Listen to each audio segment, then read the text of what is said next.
Good morning. Take a seat. I see you've picked up some of our brochures. Yes, I've been reading the one on travel. Would the travel insurance be for you or for your family as well? Just for me. So, individual. That's right. Are you looking for a basic or a comprehensive policy? To be honest, I've had basic in the past, but it didn't pay out very much. That's often true. With our company, you can be insured for different amounts. For instance, in Section 1, Baggage and Personal Effects, you can be insured for all 5 subsections or for as few as 2. I think I'd like insurance for all 5 since I'm going to some unsafe places. Wise decision. By the way, can a camera be counted as a single item, or must it be included in cameras and portable electronic equipment? If you have an expensive camera, you can nominate it as a single item. Our maximum payout is $1,500. Occasionally, people have their camera and computer stolen together. If insurance is only taken out on subsection 2, this may not cover the replacement of both things. That's what happened with my previous policy. However, in that one, there was a higher limit for lost or stolen money. Yours is only $700. These days, with credit cards, people don't carry much cash, so we've set the limit accordingly. Still, we pay out well for documents. Indeed. In the disrupted travel section, reasonable costs is written for a missed connection or an early return instead of an amount of money. What exactly are reasonable costs? Put it this way. If you miss your flight due to poor weather that is verifiable, we pay $300 per day of lost time. If you arrive at check-in as the aircraft is leaving because you overslept, we still pay out, but only $100 a day. We rely on information from the airline to determine this. Before you listen to the rest of the conversation, you have 30 seconds to read questions 7 to 10.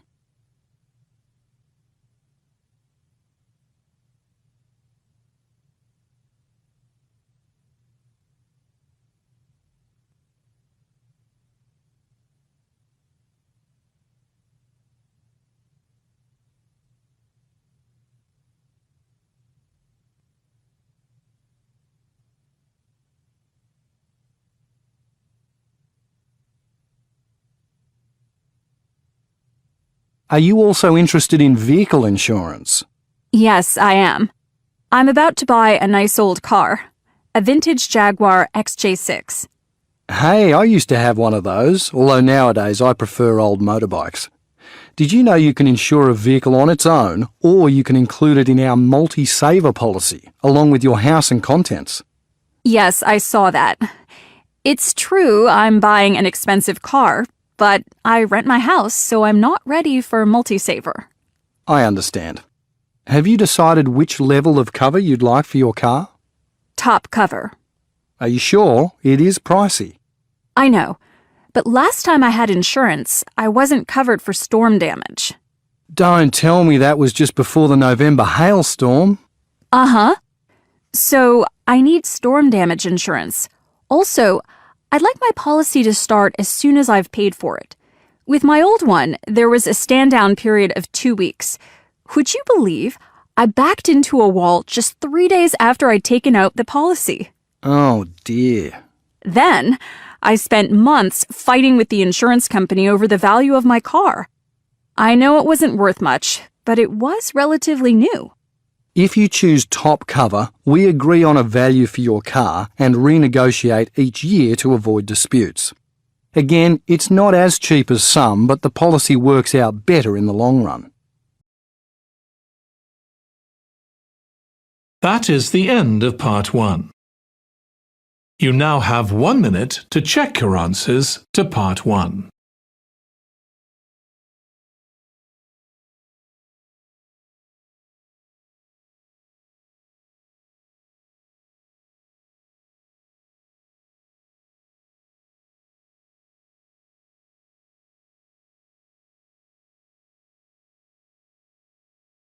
Now listen carefully and answer questions 11 to 16. Hello everyone, Thanks for attending tonight's event. Let me start with the early history of our charity, EyeSaver. EyeSaver was founded by retired optometrist Timothy Gaines. I have spent much of my working life at EyeSaver.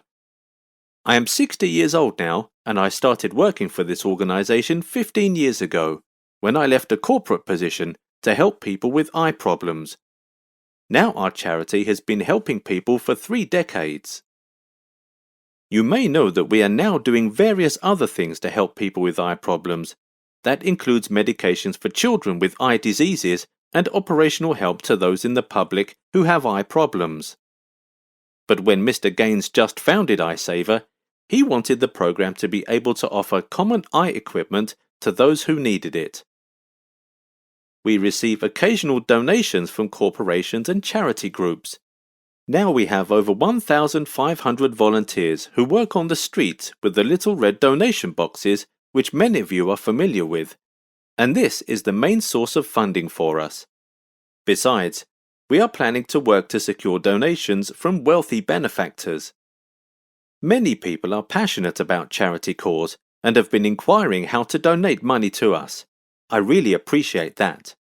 But our main need is to collect glasses for our patients. Many of you have multiple pairs of old glasses in your possession, and we encourage you to gather these pairs which you no longer need and donate them to our cause. In doing this, you'll be able to make sure that someone else can see better. Most of us cannot imagine a life in which we are unable to see well. This is why your eyeglass donations are so critical to our mission. And, as a side note, we offer full-time positions. Let me know if you are interested. Our goal is to make people aware that even the smallest of donations can help change a person's life. So, your donation can be a turning point for them. The other day, when I was talking to some people on the street, they were surprised to find out how easily some eye problems can be cured. And I'm proud to say that our next program will aim at educating people about common eye diseases. We are able to prevent many fatal eye problems. In order to publicize our charity program, we surely need to do some advertising. When we first started our program, we used computers to create awareness for our cause. For instance, promoting seminars in which we informed people as to how they could help us to solve eye problems. But in recent years, the main means of advertising our program is through audio recordings. We have found it cost-efficient and effective. It's good to know that many of our staff are recommending our program to their friends and colleagues, but I am afraid that our training cannot show people the whole picture of our program. Before you hear the rest of the talk, you have some time to look at questions 17 to 20.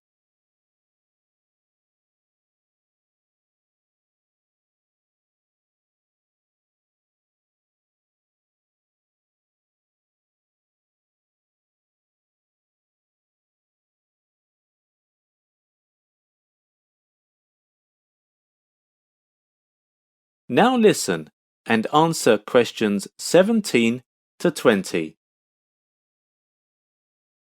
Finally, I would like to tell you about some organizations which have played important roles in the development and success of EyeSaver. Our affiliation with the National Vision Funding Group has allowed us to gain fame and to become even more significant. So, many people around the country are coming for our services. Our association with the Eye for the Future organization has allowed us to run cooperative ads by which we seek producers of equipment to work with us.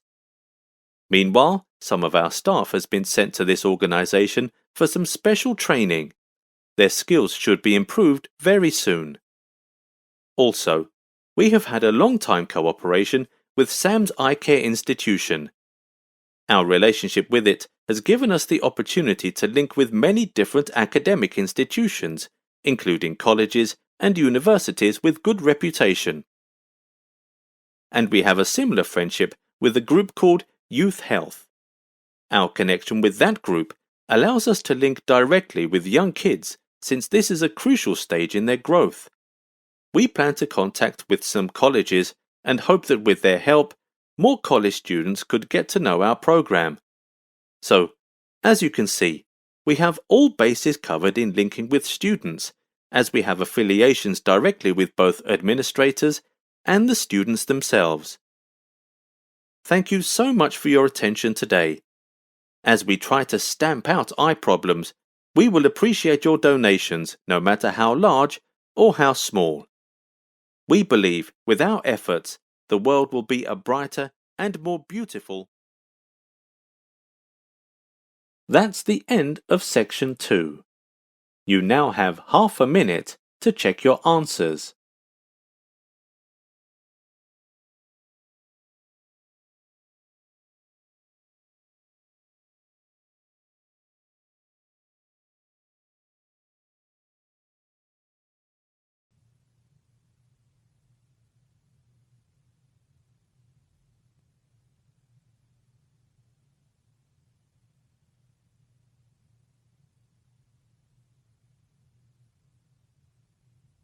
Come in, Rangi. Thank you, Professor Anderson. I've been meaning to contact you, but I just got back last night. Where have you been? Conferences in Massachusetts and New York. For physics? Yes. Great. I'm looking forward to attending conferences one day. I imagine that won't be so far away. I was extremely impressed with your classical mechanics exam. In fact, you were one of only 2 students out of 180 to get an A+. Wow. I really did enjoy the course. So how can I help you? I'm sorry to say it's a bit of a long story. You see, I've had to rethink my studies completely, and I wonder if I'm making the right decision. You're doing 2 degrees, aren't you? Science and arts. I was doing 2. I've decided to focus on science. Oh? It all came about because I wanted to study abroad for a year. I was thinking about Edinburgh. Firstly, I sought approval from the maths and physics departments. I wanted to take quantum mechanics and computer simulations at Edinburgh. Those are 3rd-year courses, right? Yeah. So I received approval from maths and physics. The stumbling block was the higher authority, the science faculty. When I submitted my application, it was rejected. What? It turns out that students who study abroad for a year can only do 1st or 2nd year courses or 3rd year courses in a subject that's not their major. I've never heard that before. Needless to say, the lecturers who approved my transfer hadn't either, and nor does the regulation appear on the science faculty website. That'd be right. This faculty is disorganised. So then I thought I'd take arts courses at Edinburgh and leave the 3rd year maths until I came back. I quickly got approval for 2nd year history and philosophy from the arts faculty. When are you heading off? That's just it. During this process, I began to think carefully about my studies. To be honest, the arts courses I've done were less challenging than the science ones, so I've decided to drop arts. Before you listen to the rest of the conversation, you have 30 seconds to read questions 25 to 30.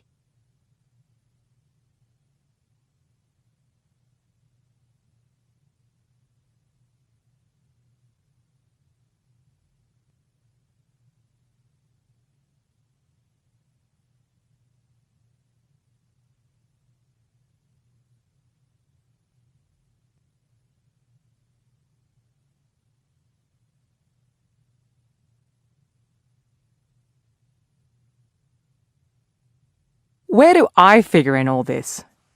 The first week after I'd made my decision, I felt fine. Without doing the arts courses, I could finish my science degree earlier. But this week, I've had some doubts. When I started the 2 degrees, lecturers in the science faculty assured me that these days scientists need a rounded education, which they get if they take some arts courses. I was even told I'd learn to write and think better if I did philosophy. I do think the claims made by some lecturers are dubious. Then there's the fact that now I'm going to be stuck here next year. I was so excited about going to Europe. It is disappointing to give that up.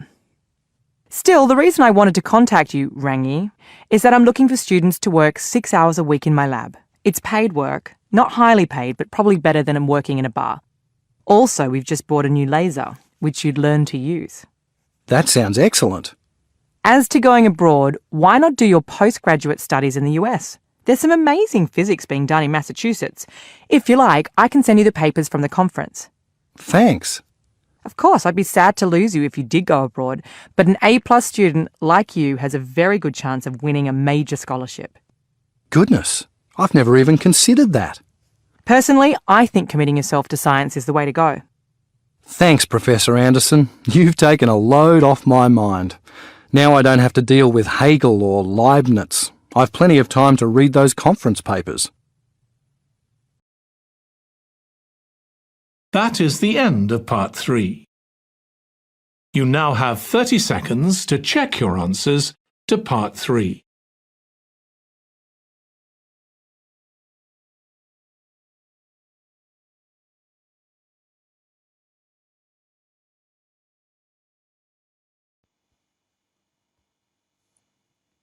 Sea creature called leatherback turtle. Jenny de Waniken of Florida Atlantic University has shown that there are advantages of the leatherback's streamlined shape. Swimming leatherback turtles have a lower drag, more efficient than other species, indicating more efficient force.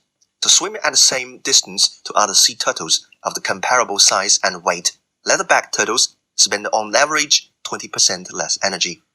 Among all the deep diving animals, the champions have always been assumed to be the marine mammals, the great whales, and the airless seals. Our recent investigations, however, suggest that leatherback sea turtles may also be ranked among the ocean's greatest air-breathing dive reptiles.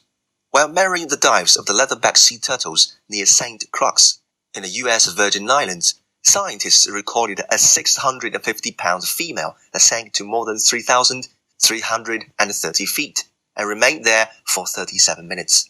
High pressure also poses a challenge to the deep diver in terms of strong forces that could compress the chest, causing broken bones or tissue damage. Unlike its hard-shelled relatives, leatherbacks has a softer shell made up from widely separated ribs embedded in a thick tissue, and the whole structure is overlaid with a leathery skin. How do the deep-diving animals, whales, seals, penguins, and leatherback turtles avoid decompression sickness and other hazards while they dive to the great depths, even sleep for a long period of time? Many of the deepest diving marine mammals have a small lungs and forcefully exhale before diving. In addition to reducing the buoyancy so that they can dive more easily, this severely limits the amount of nitrogen in their bloodstream. One reason the leatherback ranges so far may be its specialized diet. This giant of the sea feeds mainly on jellyfish, full of high protein, and other useful minerals that they require during the day. Although the variety of jellyfish and related prey are abundant, they are eaten by few other animals. As one might suspect, a life spent eating mostly jellyfish requires some special adaptations to make the job easier. During the 1984 and 1985 nesting seasons, with the assistance of scientists attached recorders to 10 female leatherbacks that just laid eggs. As a result, we are able to monitor the pattern of migration in the Atlantic Ocean when they return to the sea. Some of the longest travel recorded for many animals have been made by this marine turtle. In 1970, a female leatherback stagged when she nested in Surimi on the northeast coast of South America. Less than 1 year later, she was captured off the coast of Ghana, West Africa, having traveled 3,700 miles across the Atlantic Ocean. Upon returning to the surface, the turtles changed a quick breath and immediately headed straight down again. Little or no time was given to sleep or rest. We then began to track and tag the turtles when they swim back to the surface. On closer examination, we noticed a difference in dives depending on the time of the day. Night dives were shallower with less in-depth than day dives. Leatherbacks are such swimmers that they rarely stop moving, a behavior that has made it impossible to keep them in captivity. The front flippers are more than half the length of the turtle's body and generate power from huge muscles, which can account for 30% of the animal's total body weight. Since leatherbacks cannot easily be studied in captivity, researchers have been developing methods of studying them at sea. They used a recorder, an instrument capable of recording location and depths in the sea, developed by Gerald Kuhlman of the Psychological Research Laboratory. The the device has been used to study diving marine animals. While they keep diving, scientists soon realized that the turtles were probably costing much of the energy to follow their food source.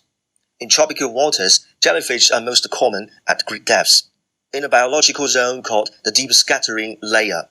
Discovered shortly after development of the sonar, this zone consists of a layer of zooplankton that hovers below 1,800 feet during the day and migrates to the surface at night.